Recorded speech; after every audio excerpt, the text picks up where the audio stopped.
Yes class, a very important concept. Sum of infinite GP, purely competitive as well as these days school में भी आना शुरू हो चुका है. Quite easy concept. अब infinite GP का sum की बात हो रही है, तो what is this all about? Let's understand this. मैं आपके सामने दो सिचुएशंस रख रहा हूं, इन दोनों सिचुएशंस को बड़े ध्यान से समझिए. दोनों सिचुएशन, मेरे पास एक जीपी है 2, 4, 8, 16, 32, 64, 128, 256, 512, 1024 and so on. And so on का मतलब कहां तक जा रहा है? Up to infinite terms. बिल्कुल, एन वही होता है बच्चे, बट एन जनरली हम लिखते हैं जब हमें उसको हम निकाल पाए एन. ठीक है, बट इन दिस सिनेरियो, अगर मैं आप सबको ध्यान से सुनना मेरे क्वेश्चन को, अगर मैं इन सब की एडिशन करूं, what is the answer? Infinite. क्या है? अब इस सिचुएशन में, ये केस 1 में अगर देखा जाए, मेरा A 2 था और R मेरा क्या था? 2. R 2 का मतलब है कि मेरा R जो था ग्रेटर देन 1 था. R जब ग्रेटर देन 1 होता है उसे बोलते हैं इंक्रीजिंग एपी या इंक्रीजिंग जीपी. डी के केस में अगर पॉजिटिव है तो इंक्रीजिंग एपी, और इसके केस में इंक्रीजिंग जीपी. यस सर, कि मेरी जीपी बढ़ रही है, कम नहीं हो रही. Sure, is this point clear?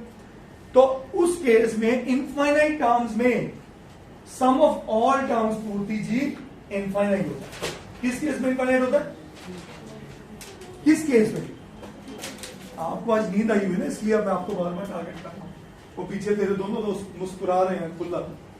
ठीक है, तो आर जो है, आर जब 1 से बड़ा होगा मेरी जीपी इंक्रीजिंग होगी. उस केस में क्योंकि ये इंक्रीजिंग जीपी है, बढ़ रही है जीपी और इनफाइनाइट टर्म तक जा रही है. अगर मैं 2 2 2 को इनफाइनाइट तक ले जाऊं, समझ रहे हो? 2 2 2 2 2 इनफाइनाइट, आंसर इज इनफाइनाइट.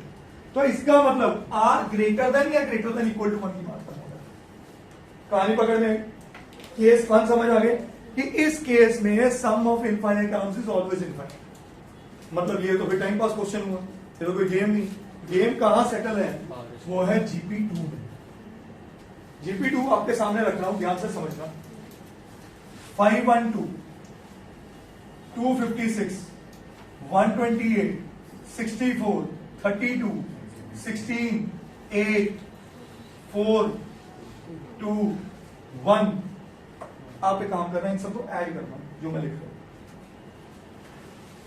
1 के बाद क्या आएगा?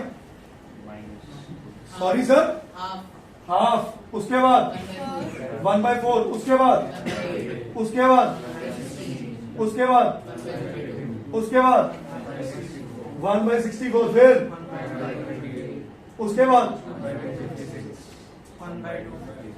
256. 1/1 चलता जाएगा. मुझे गुरवंश पहले इतनी टर्म्स का सम बता देगा. आपके सामने 2 3 होगा. I was sure.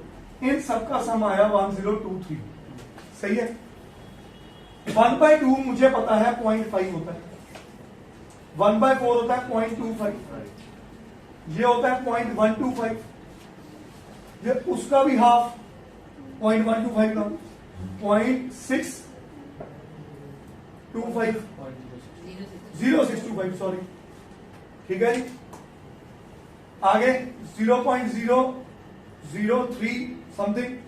आगे 0.00015. कुछ ऐसा चलता जाए, वैल्यू कम होती जा रही है. अब मैं आपको छोटी सी एग्जांपल देता हूं. एक बंदे के पास, ये मेरी अपनी बनाई हुई एग्जांपल है, पर ये आपको समझ आ जाता है. मेरे पास 1 लाख रुपए है और गुरवंश मेरे को कहता है 10,000 रुपए चाहिए. मैं शायद ना दे पाऊं कि मेरी इनकम, मेरी सेविंग का 10% मांग रहा है. मेरे पास 1 करोड़ है और ये 10,000 मांगे तो मैं इजीली निकाल पाऊंगा. मेरे पास 100 करोड़ है, ये 10,000 मांगे, मैं कभी वापस मांगूंगा नहीं. आने तो दे 100 करोड़, पक्का दूंगा तेरे को, लिख ले. ठीक है, वर्ड्स हैं तेरे को. और बता. ठीक है,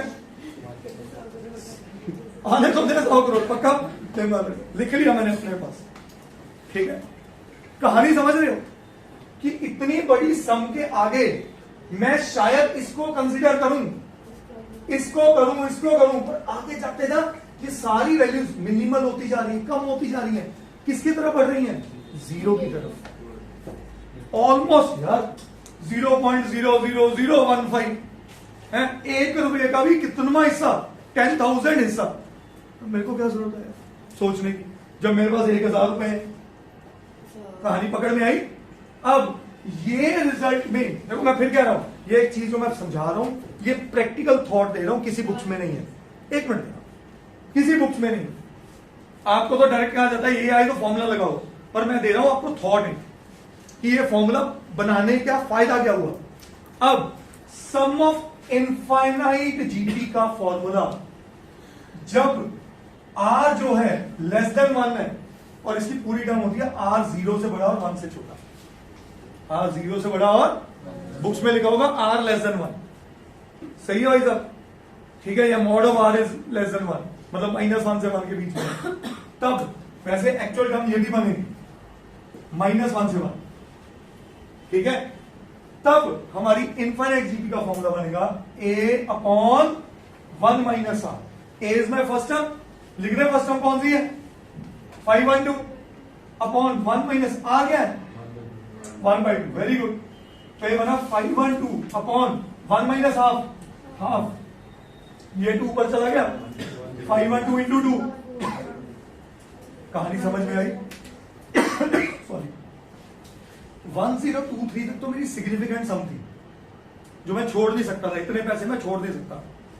ये देखो 0.5 प्लस 0.25 0.75, 0.75 प्लस 0.12 0.87, 0.87 0.06, हाँ 0.93, 0.93 फिर 0.03, 0.96, 0.2 लगा लो, 0.98। मतलब यहां तक जाते जाते भी मेरी वैल्यूज कहां तक आ गई? 1 रुपया बना, अगर मैं इनको रुपीज में सोचूं। उसके बाद सारी वैल्यूज ऑलमोस्ट क्या है? 0 के बराबर। 0 नहीं है, 0 कोई भी नहीं है, तक नहीं आना, बट 0 के ऑलमोस्ट इक्वल। तो इसको लिमिटिंग जीपी भी बोलते हैं। कौन सी? लिमिटिंग जीपी की मैं लिमिट तक, इतने तक ही मैं सेटिस्फाई हूं। सही है। तो आपको कभी भी डिक्रीजिंग जीपी आ जाए, ठीक है, और इनफाइनाइट टर्म्स आ जाए, तो आपका फॉर्मूला क्या होगा? S infinite is A upon G. उसका आंसर इनफाइनाइट है, इसका आंसर हमेशा इनफाइनाइट है, तो ये बढ़ती जा रही है। तो अगर वो वैल्यू मांग रहे हैं तो हमको वैल्यू तो निकाल दी ना, तभी तो फॉर्मूला बना बेटा।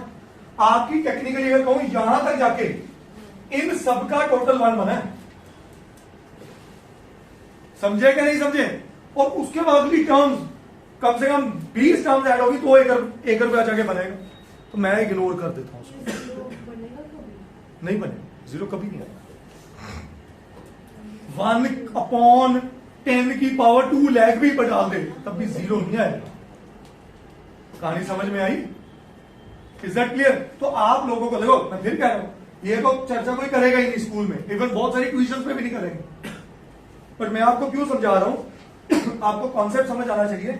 यहां तक एक सिग्निफिकेंट वैल्यू है और उसके बाद वैल्यूज रिड्यूस हो रही हैं and each of the values approaching towards 0। तो एक जगह पे आगे we forfeit that part and we just apply the formula which is s infinite is a upon 1 minus r। आपके सामने बता रहा हूं, यहां तक का 1023 है, हाँ, इन सब का सम 1 है, उसके बाद 1 पता नहीं कितनी टर्म में जाके बनना है। तो उस एक को करने के लिए मैं अगली 50 टर्म थोड़ा सॉल्व करता फिर क्या नहीं जाएगा। अगर पॉजिटिव, अगर आर पॉजिटिव है तो ये पॉजिटिव ही कहेगा, आर नेगेटिव है तो फिर एक पॉजिटिव एक नेगेटिव नहीं आएगा। ये समझ आ गया सबको? फॉर्मूला याद रहेगा, करिए।